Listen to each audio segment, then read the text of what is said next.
नमस्कार सांग मैंने जय जगन्नाथ। अपर पक्ष आसूची अपर पक्षरे कौन करवा अपर पक्षरे कौन न करवा कौन करवा उचित से विषय आम जाना। पितृपुरुषों 15 दिन आमको पालिबाकू पड़ी था। यही अपर पक्ष श्राद्ध आश्विन कृष्ण प्रतिपदा ठारू आश्विन महालया पर्यंत पाली था।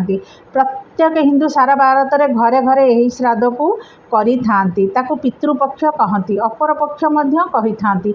यही वर्ष 2025 मसीहा सेप्टेम्बर 8 तारिख सोमवार ठारू पितृपक्ष आरंभ हो सेप्टेम्बर 21 तारिख पर्यंत चलिबो। जो मानकर पूर्णमी रे श्राद्ध थाए से माने पूर्णमी दिन श्राद्ध करें। तेणु महालया 15 दिन पड़ुची पूर्णमी को धरले 16 दिन होउची।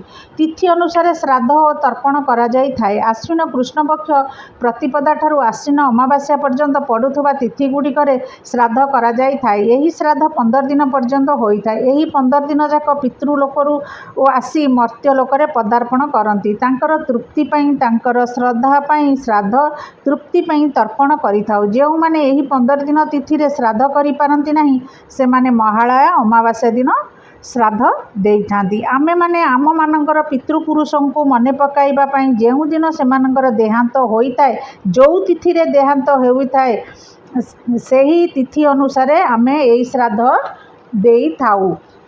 श्राद्ध द्वारा कौन लाभ होता है आमर विश्वास निष्ठा श्रद्धार सहित श्राद्ध करिथाउ। जदि पितृपुरुषंकर आत्मा संतुष्ट हुए आमको आशीर्वाद करि थांती। पितृपुरुषों आत्मा तृप्ति पई श्रद्धार श्राद्ध करिथाउ। पितृपुरुष मानक श्रद्धार श्राद्ध देवार विधि विधान रही आसी अछि। आम पूर्वपुरुष पूर्वज माने मध्य एही श्राद्ध करि आसुथुले आमे मध्य करि आसुछु आम पिला माने मध्य करि आसीबे। अपर पक्षर शेष दिनटी हेउछि महालया अमावास्या। श्रद्धारु श्राद्ध पितृदान श्राद्ध विधि विधान रही। पितृपुरुषों को यही समय मध्य पिंड अन्न जल अर्पण करने द्वारा समस्त प्रकार आशीर्वाद प्राप्ति होता है। पितृपुरुष माने संतान संतति मानक आशीर्वाद करि। गरुड़ पुराण अनुसार जो पूर्वज माने गमन करिसेंति सेमानंकर उद्देश्य सेमानंकर संतान और वंशधर माने आश्विन मास कृष्ण पक्ष प्रतिपदा ठारू महालया अमावास्या पर्यंत पितृपुरुषों को तिल तर्पण दे संतुष्ट करी थांती। अपर पक्ष श्राद्ध 15 दिन का घरे कि बाहर पर रोसई रे खाइबे नहीं। नख दाढ़ी चुट्टी काटिबे नहीं। आमिष खाइबे नहीं। जो दिन श्राद्ध देवे से दिन पियाज रसुण खाइबे नहीं। सात्विक भोजन करिबे। श्राद्ध दिन सकाळु उठी शुद्ध कपड़ा धड़ा वस्त्र पिंधि दक्षिण को मुह करी तिल तर्पण करिवे। घरे ब्राह्मण डकाई श्राद्ध कराइबे। नहले आजिकाली मंदिर जाई मध्य बाहरे मध्य श्राद्ध देउछंती। घर जाई निज तिल तर्पण करिवे।